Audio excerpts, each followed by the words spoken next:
Salut les geeks, c'est Nawak, bienvenue dans cette toute nouvelle critique de The Walking Dead saison 10, épisode 20. Donc on est toujours sur ces épisodes bonus proposés par EMC en attendant la reprise de la saison 11. Voilà, donc épisode 20 qui s'intitule Splinter. Il ne reste plus que 2 épisodes avant de clôturer cette saison bis. Donc je vous propose d'en débriefer. C'est parti, on y va. Go! J'en profite juste pour faire une petite parenthèse. J'ai changé mon appareil photo. Donc normalement, en théorie, les vidéos devraient être de bien meilleure qualité. Voilà, donc j'ai tout mis en automatique. Il faut que je prenne le temps de lire un peu la notice, que je prenne un peu le temps de tâter l'appareil.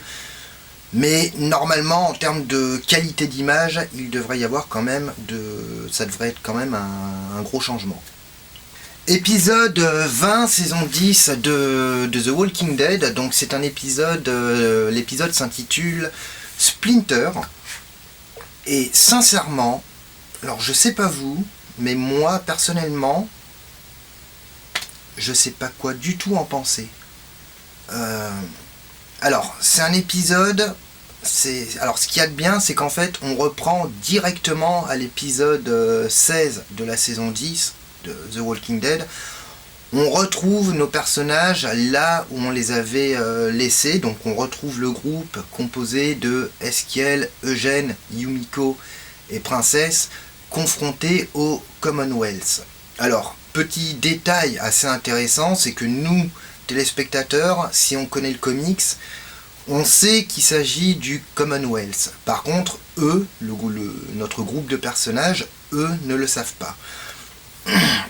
Je pensais que ça allait être un épisode, alors c'était un peu trompeur la bande-annonce, parce que je pensais que ça allait être un épisode plus ou moins centré sur Eskiel. Et en fait il n'en est rien. On a un épisode qui est centré sur Princesse, qui est un personnage que j'apprécie beaucoup, c'est un personnage qui a été introduit durant la saison 10. C'est un personnage qui est attachant. C'est un personnage qui est un peu loufoque. Et là, cet épisode 20, ça a été l'occasion de revenir sur la personnalité de Princesse et sur son passé. Mais sincèrement, quand l'épisode s'est terminé, alors déjà j'ai eu l'impression qu'il me manquait, sur le coup, j'ai cru qu'il manquait un morceau d'épisode. Mais c'est la première fois que je n'arrive pas à avoir vraiment un avis tranché sur un épisode. D'habitude, The Walking Dead, c'est soit j'aime pas, ou soit ouais, ça peut aller, c'était pas terrible, mais ça va. Et là, avec cet épisode 20, je suis... alors je peux pas dire que j'ai aimé, je peux pas dire que j'ai vraiment détesté. On n'est pas sur un épisode comme l'épisode 19, on n'est pas sur un épisode qui se suffit à lui-même, voilà, qui lui remplissait vraiment son rôle d'épisode bonus.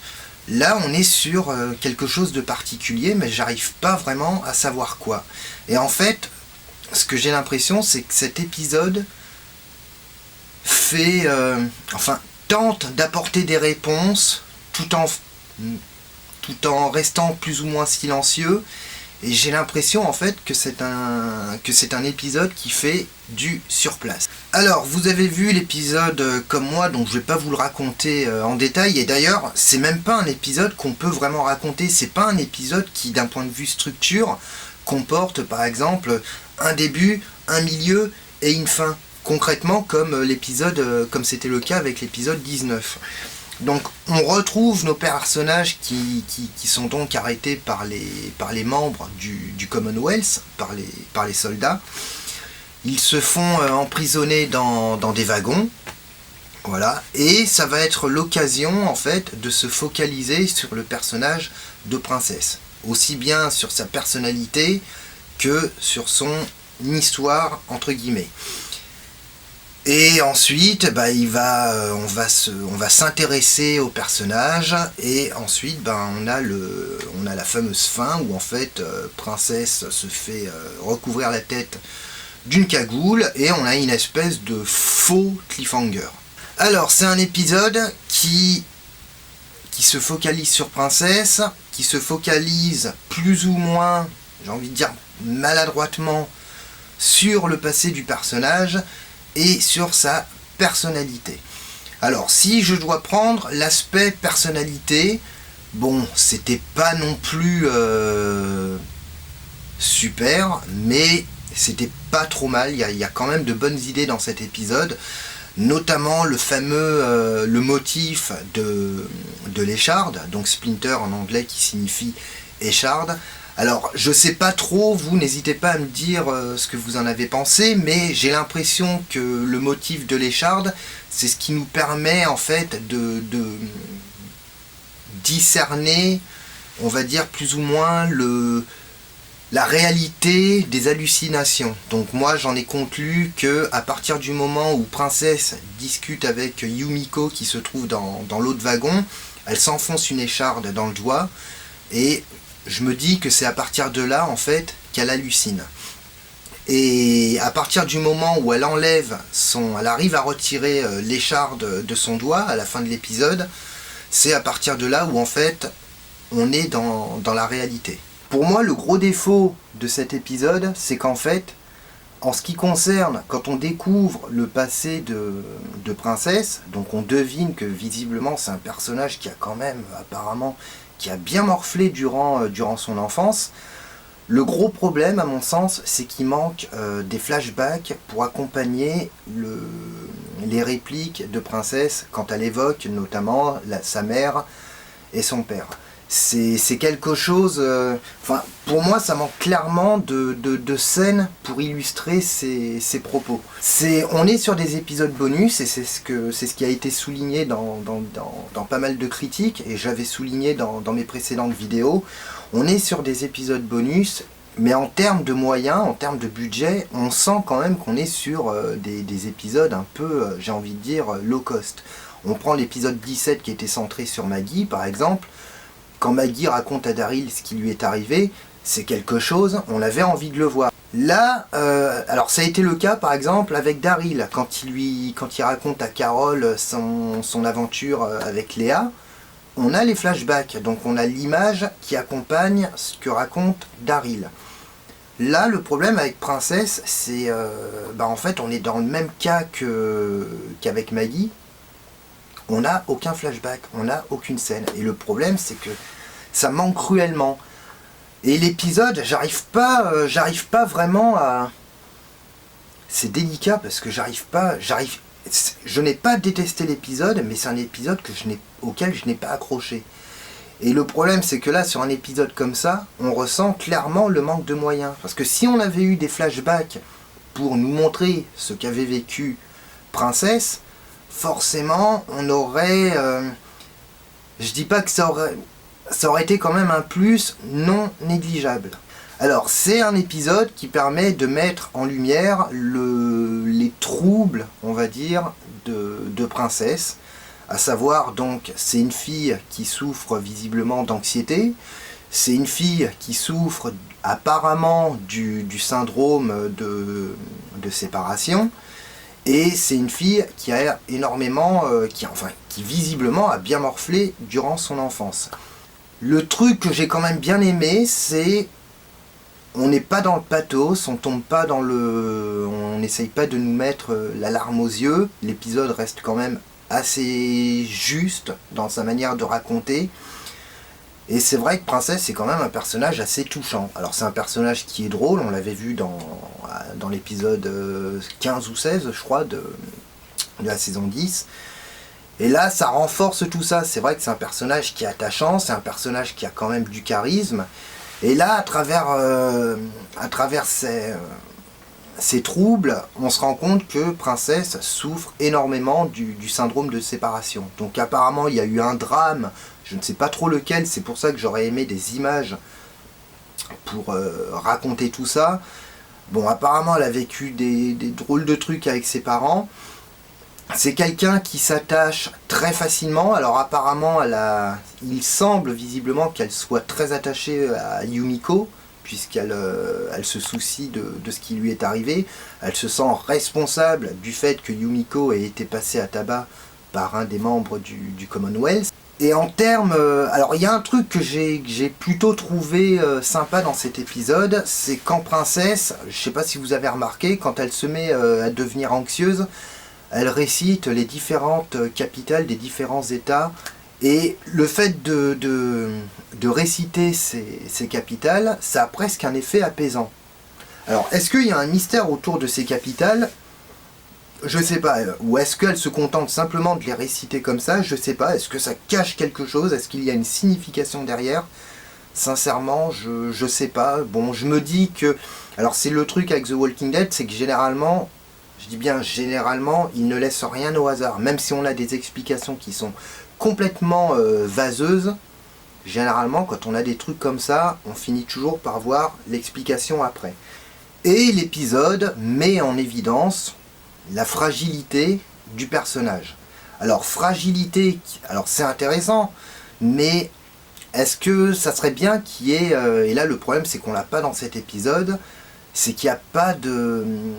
Il n'y a pas d'enjeu en quelque sorte. Je veux dire, est-ce que la fragilité de Princesse va représenter en quelque sorte une espèce de problème ? Voilà, le fait que le personnage soit vachement instable, est-ce que ça va mettre en danger le reste du groupe ? Et ça, c'est quelque chose, j'aurais aimé que ce soit plus ou moins abordé dans l'épisode. Toutefois, il y a quand même des choses qui sont plutôt positives dans cet épisode, notamment toute la partie où on découvre, donc où il y a Eskiel qui intervient, et où on découvre en fait que Eskiel n'est qu'une vision de Princesse. Que le discours avec Eskiel est intéressant, et bon, bah, on découvre quand même que bon, bah, visiblement elle arrive quand même à... Ça met l'accent sur le fait qu'elle arrive quand même à se débrouiller seule, parce qu'elle arrive quand même à mettre un garde à terre. Et ça permet de revenir sur sa précédente évasion, quand elle discutait avec Eugène. Moi je m'étais dit au début, je me suis dit, mais pourquoi 2 évasions en si peu de temps, quoi ? 2 évasions sur un épisode de 40 minutes, je me suis dit, ça fait un peu trop. Et en fait, en regardant de nouveau l'épisode, je me suis dit, mais si ça se trouve, l'évasion, la première évasion, en fait, c'était une hallucination, en fait, on n'était pas dans le vrai. Et d'ailleurs, c'est intéressant parce que c'est ce qu'un pote m'a dit, à qui je dis bonjour. C'est ce qu'il me disait, si ça se trouve, l'épisode entier n'est qu'une hallucination. Alors, l'épisode entier, bon, je pense pas, je pense que, bon, quand ils se font capturer par les soldats du Commonwealth, c'est pas une hallucination, mais on peut se dire que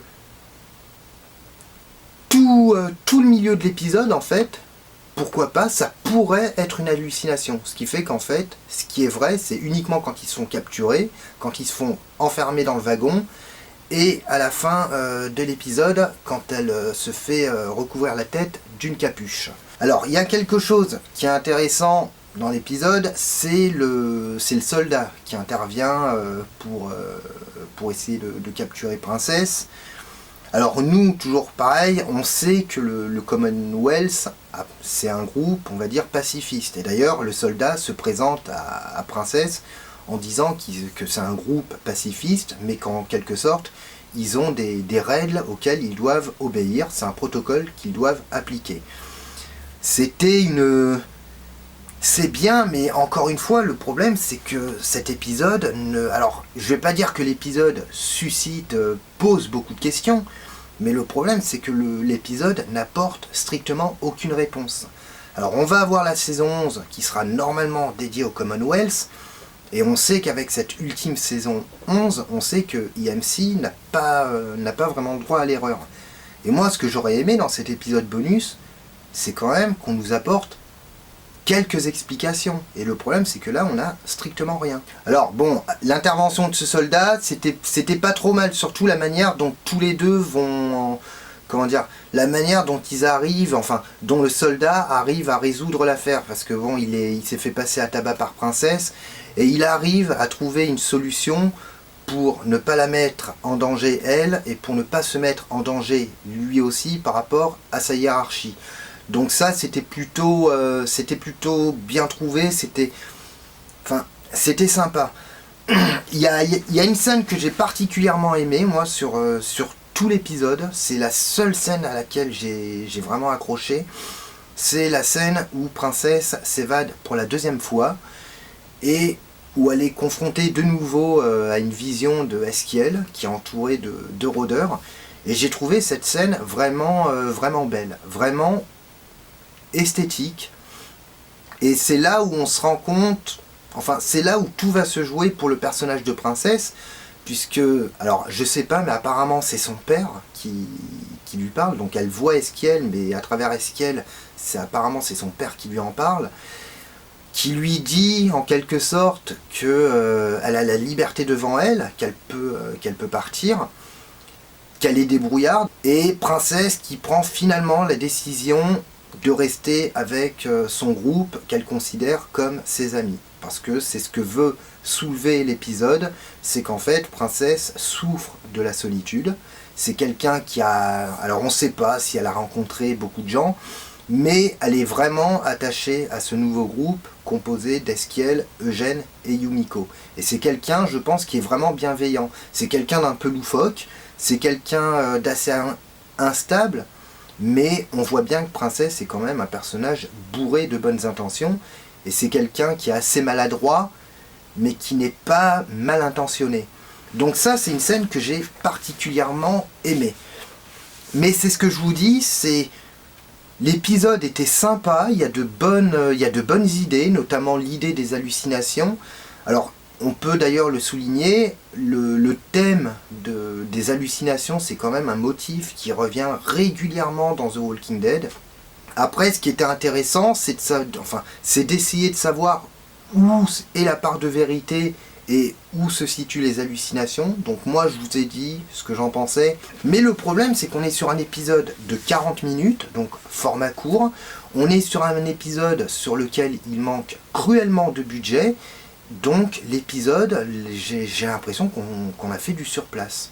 Et ça se ressent clairement dans cet épisode qu'il n'y a pas les moyens derrière. On aurait eu des flashbacks revenant sur la jeunesse de Princesse. Je veux dire, financièrement, ça coûtait pas un bras. Je veux dire, de prendre 2 personnes pour faire ses parents et une gamine pour faire Princesse quand elle était jeune, c'était pas...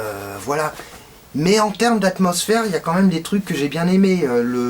L'enfermement, le fait qu'elle soit enfermée dans un train, quand elle se fait interroger par un des membres du Commonwealth. C'est vrai que l'épisode joue beaucoup sur l'enfermement, sur le huis clos. Mais encore une fois, sur le fond, ça va, mais sur la forme, malheureusement, j'ai pas trouvé l'épisode folichon. Et j'en reviens à ce que je disais tout à l'heure, je n'arrive pas clairement à dire comment j'ai trouvé l'épisode. Je peux même pas dire que j'ai trouvé l'épisode brouillon, parce que concrètement, l'épisode n'est pas brouillon. Même si on n'a pas un début, un milieu et une fin, l'épisode est quand même structuré, entre guillemets. Mais j'ai l'impression que l'épisode fait du surplace. Et en fait, on n'apprend strictement rien. Alors, on en apprend un tout petit peu plus sur Princesse. Bon, là, on a mis en valeur son instabilité, on va dire, psychologique. C'est une bonne chose. Mais, je sais pas, pour moi, il manque quelque chose. Alors, il manque plus que 2 épisodes pour conclure cette saison bis. J'attends, comme beaucoup de gens, l'épisode centré sur Negan. Alors, est-ce qu'en termes de budget, ils ont décidé de garder un maximum d'argent pour tout miser sur l'épisode centré sur Negan? Je sais pas. Mais là, pour l'instant, j'ai quand même un peu peur. Parce que jusqu'à maintenant, pour moi, le seul épisode qui était vraiment bon, c'était l'épisode de la semaine dernière, qui était vraiment un épisode bonus. Voilà, un épisode qui se suffisait à lui-même. Un épisode qui n'enlevait rien à l'intrigue de la saison 11 et qui n'apportait pas forcément un plus.